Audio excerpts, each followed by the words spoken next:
평안하십니까 성도 여러분. 오늘은 마태복음 23장 1절부터 12절을 바리새인처럼 되려고 하지 말라라는 제목으로 묵상하겠습니다.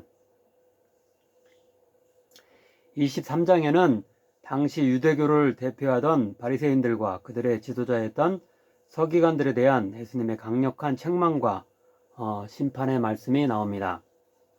먼저 본문인 1절부터 12절에는 당시 사람들이 그들을 선망의 대상으로 여기고 본받으려고 한 것에 반하여 오히려 그들처럼 되려고 하지 말라는 당부의 말씀을 일반 백성들과 제자들에게 하시는 이야기가 나오고 있습니다.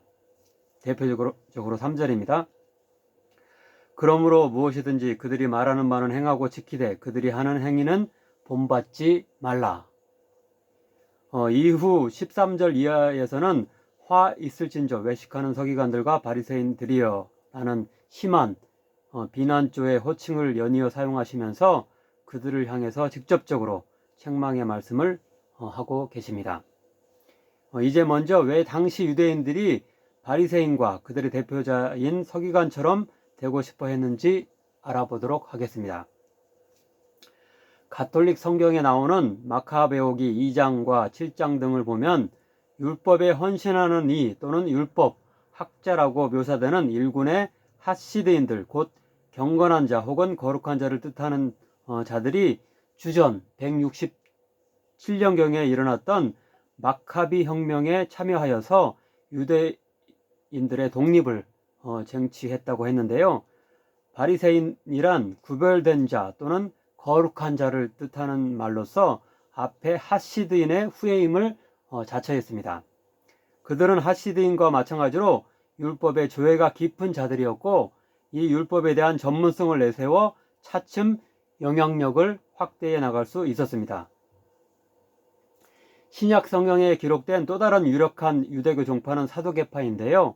이들은 마카비 혁명의 성공 이후 대제사장직을 차지한 하스몬 가문에 반발하여 구약 전통에 따라 아론 계열의 사독 가문,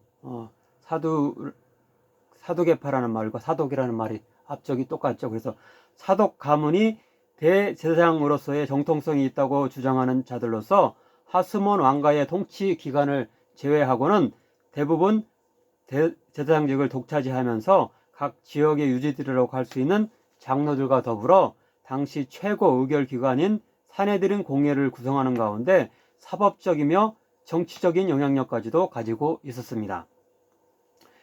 요약하자면 이 대제사장직을 가문과 혈통에 의해서 차지하고 있던 그 사두개파는 전통적인 상층 계층이었다고 할 수 있습니다.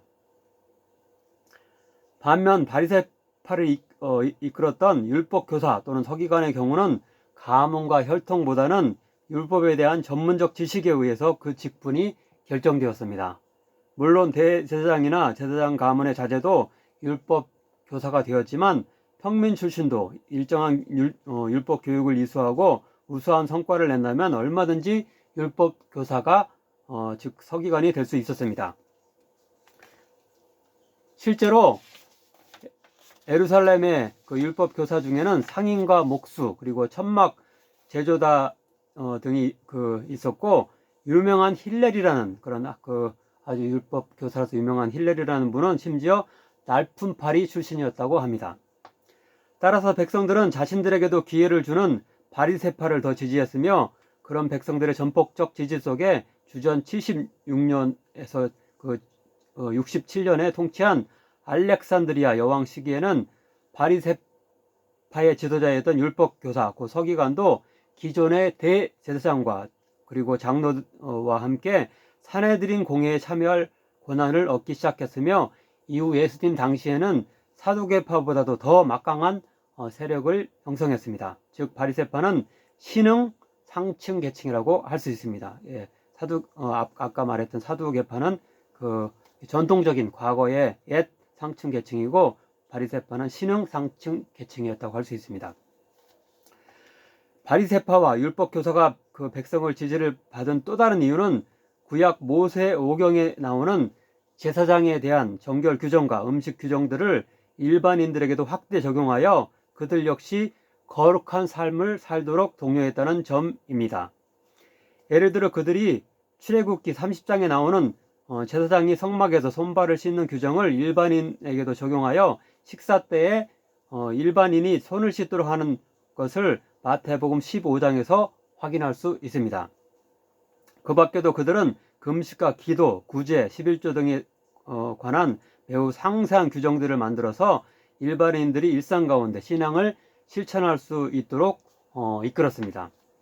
따라서 일반 백성들은 바리새파가 자신들을 가장 선한 신앙의 길로 인도해 줄 자들이라고 생각했으며 특별히 그 지도자이던 서기관 곧 율법 교사들을 존경했고 자신들 또는 자신의 자녀들이 그들처럼 되길 바랐을 것입니다. 오늘날로 말하자면 그들은 율법학자로서의 종교적 권위뿐만 아니라 사내들인 회원으로서의 정치적이나 사법적인 권력까지 지녔기 때문에 선망과 부러움의 대상이 되는 것은 당연했을 것입니다. 오늘날로 굳이 말하자면 사법고시도 패스하고 또 이렇게 또 성직자가 되기도 하고 두 개를 다 겸비한 어떤 그런 자들이었다고 볼 수 있습니다. 따라서 본문 6절부터 10절을 보면 그들은 어딜 가나 상석을 회당에 가도 이렇게 시장에 가서도 항상 이렇게 상석을 차지했으며 사람들의 인사를 받았고 랍비 또는 아버지는 이렇게 사부라고 우리나라에서 말하는 스승을 뜻하는 사부라고 이렇게 보는 게 좋겠습니다. 랍비 또는 사부 또는 지도자로 칭해지는 것을 볼 수 있습니다. 그러나 예수님께서는 그들의 그런 사회 종교적 출세로 인한 교만함과 신앙적 변질을 폭로하시면서 그들을 본받지 말고 끝까지 겸손하며 타인을 섬기는 자가 되라고 권면하십니다. 예수님이 지적하시는 그들의 잘못된 점들은 다음과 같습니다.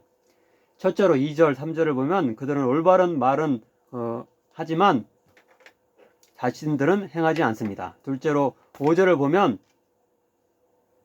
그들이 하는 행위는 모두 하나님께 영광 돌리기 위한 것이 아니라 사람들에게 보이고자 하는 것이었습니다. 세 번째로 4절을 보면 그들은 말로 다른 사람들에게 부담을 주고 있습니다.